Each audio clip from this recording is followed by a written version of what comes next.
आपल्या घरी तू सुखी रहा. त्या पोरीला घरात ठेवणं म्हणजे पुंगी वाजवून सापाला घरात बोलवल्यासारखं आहे. जाऊ द्या ना आता. जाऊ द्या काय? हा, जाऊ द्या काय? या सगळ्याला ना तू कारणीभूत आहेस, तू जबाबदार आहेस कांता. होय, ती शर्मिष्ठा उद्या मला घरात दिसली नाही पाहिजे. ठीक आहे, पण आपण उद्या बोलूया का? उद्याही माझ्या निर्णयात काहीही फरक पडणार नाहीये. हो, पण तरी उद्या बोललो असतो नाही? हो, बोलूया. ती पोरगी तिच्या आईबापांच्या घरी गेल्यावर मग बोलूया. हो, पण तिच्या आई वडिलांची परिस्थिती बरी नाही आहे. मला त्यांच्या घरच्या परिस्थितीशी काहीही घेणं देणं नाही कांता. सदानंदराव, हो, माणूस म्हणून जरा विचार करा. म्हणजे ती जर गेली तर त्यांचं घर कसं चालणार सांगा बरं. काही नाही, काही नाही म्हटलं तरी आपण काही ना काहीतरी देत असतो ना तिला. त्या एवढी परिस्थितीची जाण होती ना तिला, मग तिनं तिचं वागणं सुधारायला हवं होतं, मर्यादेत राहायला हवं होतं. आणि एक गोष्ट, त्यांचं घर चालावं म्हणून मी माझ्या पोराच्या संसारावर निखारा नाही ठेवू शकत. सदानंदराव, तिचं चुकलं असेल ना, तिला माफ करा, पण एक शेवटची संधी द्या ना हो. म्हणजे मुलगी म्हणून तिच्या मनाचा विचार जरा. मला तिची थेर मागच कळली होती, तिची परिस्थिती बघून गप्प बसलो होतो मी, पण आता नाही. हो, पण तुला एवढा पुळका असेल ना तिचा, तर तूही घराबाहेर जायला माझी हरकत नाहीये. हो, तुम्ही कुठून कुठे काय बोलता हो तुम्ही? आता कळलं काय बोलतोय ते? जाऊन सांग तिला, म्हणा उद्या बॅग भरून तयार राहा. जा. वाड्याचं तेल वांग्यावर काढतच तुम्ही नेहमी. वड्याचं तेल वांग्यावर मग बोलते. अक्कल शून्य. अक्कल बिक्कल काय गाण टाकलीस ना ग तू? त्यांनी आत्ताच फतवा काढलाय तुला घराबाहेर काढण्याचा. तर कोण अडवणार आहे त्यांना सांग बरं तू. सगळं जे कमवलं होतं त्यात पाणी फिरवलंच ना ग कार्टे. अगं, पण आपण ठरवल्याप्रमाणे मी सगळं केलं होतं. मुस्काटी नाही आपण ठरवलं होतं. हो, आपण ठरवलं होतं या घरात हे असं काहीतरी करायचं म्हणून आपण ठरवलं होतं. अगं, तूच वाचव मला आता. मी घरी गेले तर सगळंच संपेल. माझ्या हातात काही नाहीये मूर्ख. हे आधी नको विचार करायला तुला. आता जे काय आहे ना ते त्या मूर्ख वृंदाच्या हातात आहे. अगं, पण मला काकांनी सांगितलं तिला काही सांगायचं नाही म्हणून. तिची परीक्षा जवळ आली आहे ना म्हणून. काकांनी सांगायचं नाही असं सांगितलंय, मग तर आता आपल्याला मुद्दाम सांगावं लागणार हो की नाही? अगं, पण त्यामुळे काका माझ्यावर आणखीनच चिडतील ना. त्यांना कसं कळणार आपण वृंदापर्यंत ही बातमी कशी पोचवली ते? आपण वेगळ्या पद्धतीने ही बातमी पोचवायची ना. काही झालं तरी वृंदाचं अभ्यासावरचं लक्ष उडालं पाहिजे, हे माझ्यासाठी महत्वाचं. पण माझं काय? अरे देवा, पहिले पाढे पड 55. मी तुला काय सांगितलं? अगं, जे काही आहे ते वृंदाच्या हातात आहे ना. आता तिने सांगितलं की ते ऐकणार. पण वृंदा मला माफ करेल ना? हे बघ माझी आई. आजा सोन्या, मी तुला मार्ग दाखवला. आता कृपा करून अजून 10 प्रश्न विचारून मला बुचकळ्यात पाडू नको. ठीक आहे, मी प्रयत्न करते. हा, सगळं प्रकरण तुझ्या गळ्याशी आलंय ह्याचं भान ठेव. तेव्हा लवकरात लवकर तोडगा काढलास तरच तू वाचणार. पण तोडगा काढताना तो वृंदाच्या सगळं प्रकरण कानावर घालूनच काढायचंय, लक्षात ठेव.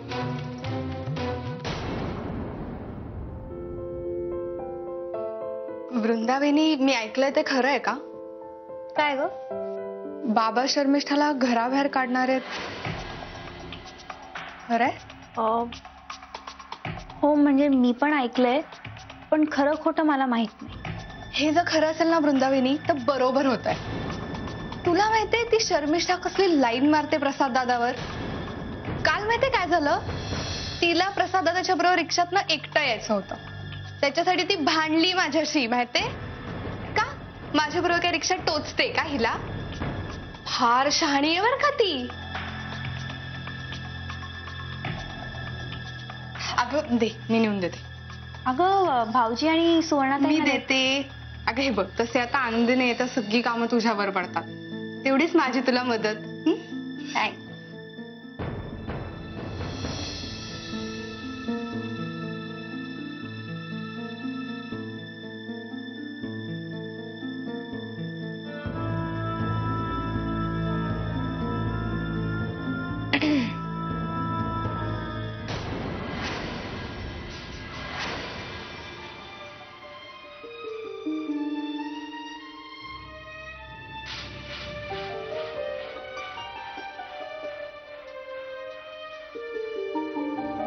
वृंदा, माझ्याकडनं खूप मोठी चूक झाली काल रात्री.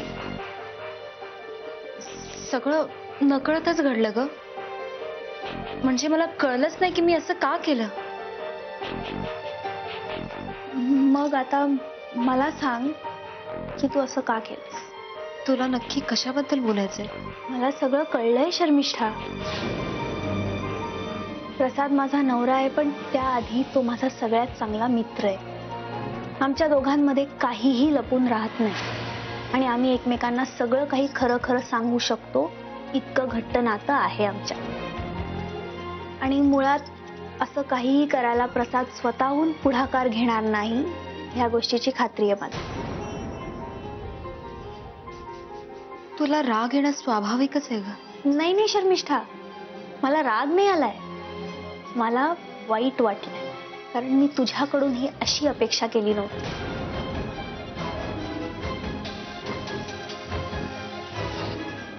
शर्मिष्ठा, प्रसाद माझा नवरा आहे म्हणून नाही, पण तू असं इतर कुठल्याही लग्न झालेल्या पुरुषाबरोबर वागली असतीस ना, तरी सुद्धा मला इतकंच वाईट वाटलं असतं. शर्मिष्ठा,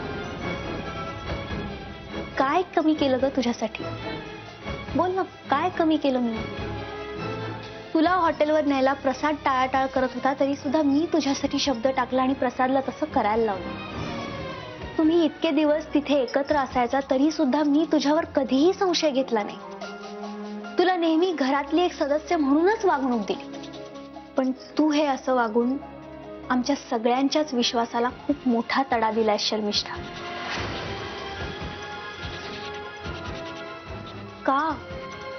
का केलंस तू हे असं? मला माफ कर वृंदा, मला माफ कर. माझ्या हातून खूप मोठी चूक झाली. त्या क्षणी काय करावं हे मला कळलंच नाही.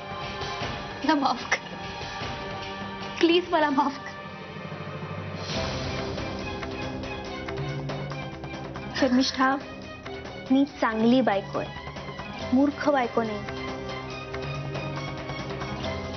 आणि मी एक वेळ तुला माफ करेन, तरी सुद्धा बाबांच्या निर्णयापुढे मी काहीही बोलणार नाही.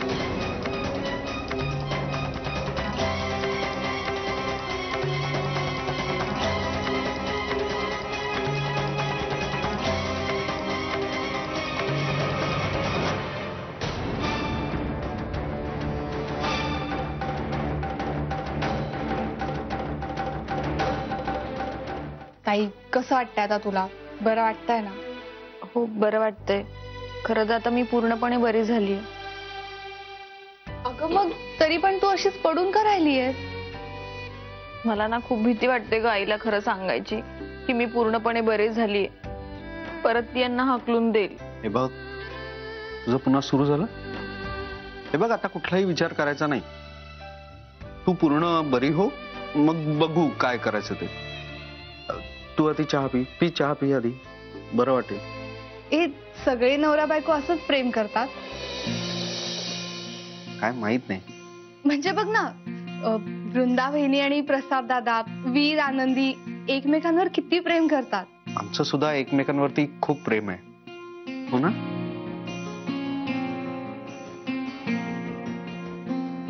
ए, आता मला निघायला हवं. कुठे? प्रसाद दादाच्या हॉटेलवर.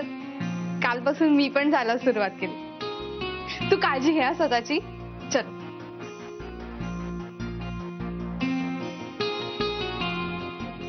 प्राचीला हॉटेलवरती जायचंय, ह्यात एवढं खुश होण्यासारखं काय आहे? अरे हे काय, प्रसाद दादा आणि पंढरी नाही आले अजून? ते सोड, तू आधी आज जा कांताला म्हणावं खाली टॅक्सी मागवलेली आहे, त्या शर्मिष्ठाला घेऊन बाहेर जा म्हणावं. बाबा तुम्ही खरंच शर्मिष्ठाला घराबाहेर काढताय ना? सांगतोय तेवढं कर. वृंदा कुठं आहे? किचन मध्ये. कांताला सांगून झालं की वृंदाकडे जा आणि तिला घेऊन तिच्या खोलीत जा. तिच्या समोर शर्मिष्ठाचं नाटक नको काही. ठीक.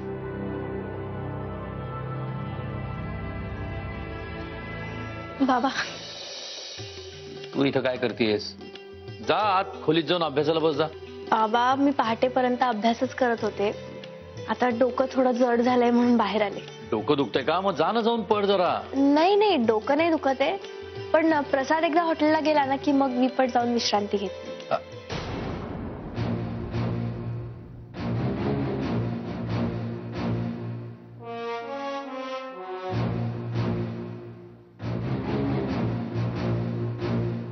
त्या शर्मिष्ठाच्या वतीने मी माफी मागते.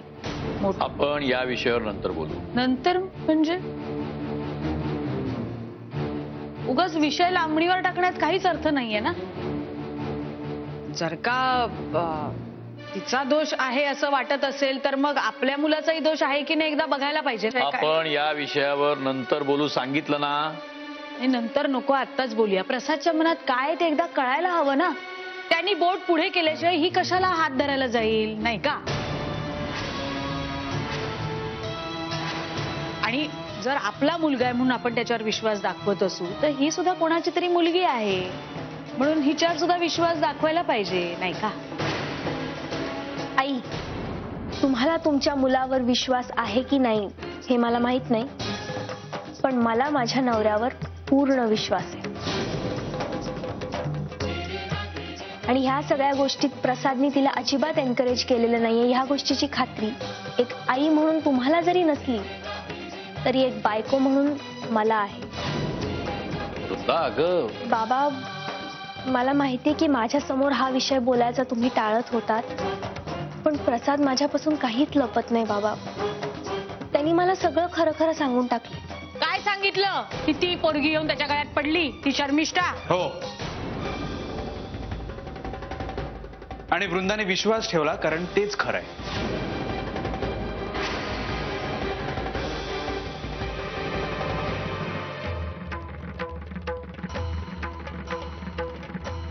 हवं तर विचार ना शर्मिष्ठाला. आणि जर या सगळ्यात मी अपराधी ठरलो ना तर वाटेल ती शिक्षा भोगायला तयार आहे. विचार. नाही, त्याची काही गरज नाहीये. टॅक्सी आलेली आहे. या मुलीनं तिच्या आई वडिलांकडे जावं आहे उत्तम.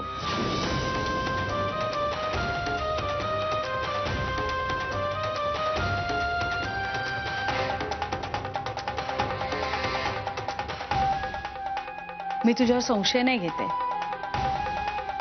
माझा तुझ्यावर विश्वासच आहे. अरे पण तू पडलास देखणा मुलगा. मुली तुझ्या मागे लागणं अगदी स्वाभाविकच आहे.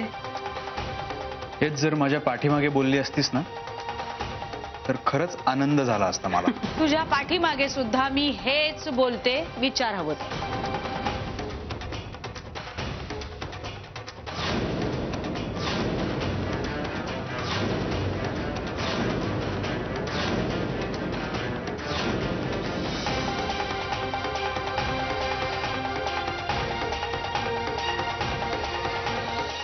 काही विचारायची गरज नाहीये. हे पैसे घ्या, त्या पोरीच्या हातावर ठेवा, टॅक्सीत बसवा, आई वडिलांकडे पाठवून द्या.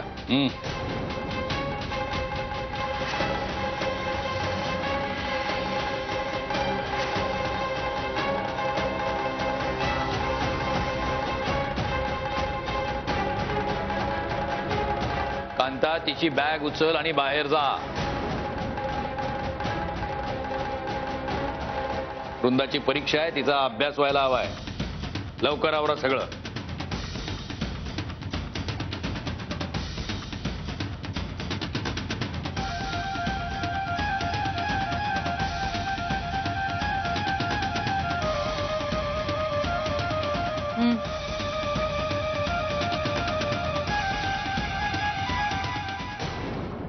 बाबा, आम्ही हॉटेलवर जाऊन येतो. हा ठीक आहे. चल पंढरी. वृंदा येतो.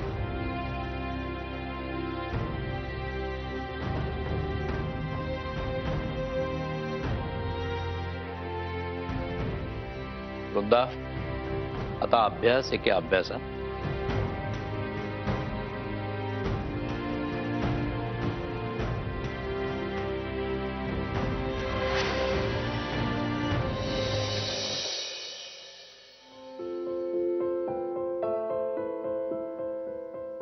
हं?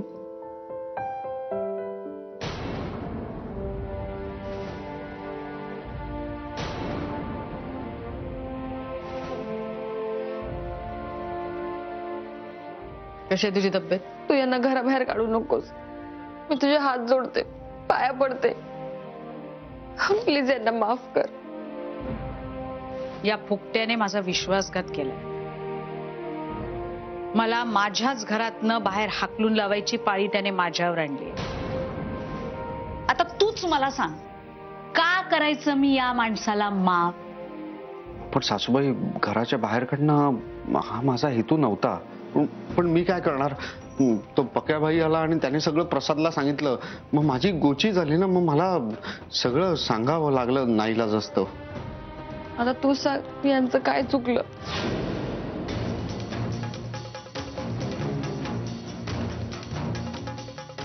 आता तशी यांनी शर्मिष्ठाला घराबाहेर काढलेलीच आहे. वृंदाची परीक्षा आता सुरूच होईल आणि तिच्या परीक्षेची वाट लावणं मला एकटीला जमणार नाही. त्यासाठी मला या दोघा नवरा बायकोला हाताशी धरावंच लागणार आहे. आता ही दोघच माझ्या कामाची आहे. त्या लक्ष्मीकांचा आता वापर करून घेऊ आणि नंतर त्याला कसं घराबाहेर काढायचं ते ठरवू.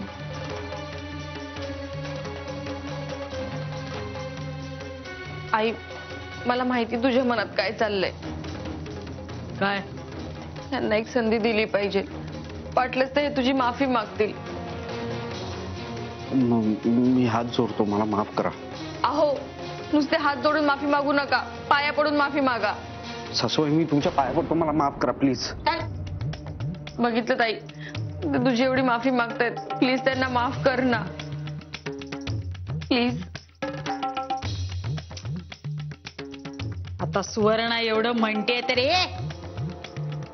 करते मी तसं. पण याने केलेल्या पापाची शिक्षा म्हणून मी जे काही काम तुम्हाला करायला सांगेन ते तुम्हाला करावंच लागेल. मला मान्य आहे. पण मग काम काय? अहो, गप्प बसाव. ती माफ करतीये ना, मग गपचूप ऐका. आणि जोवर तुम्ही माझं काम करत राहाल तोवर ही खोली तुमची.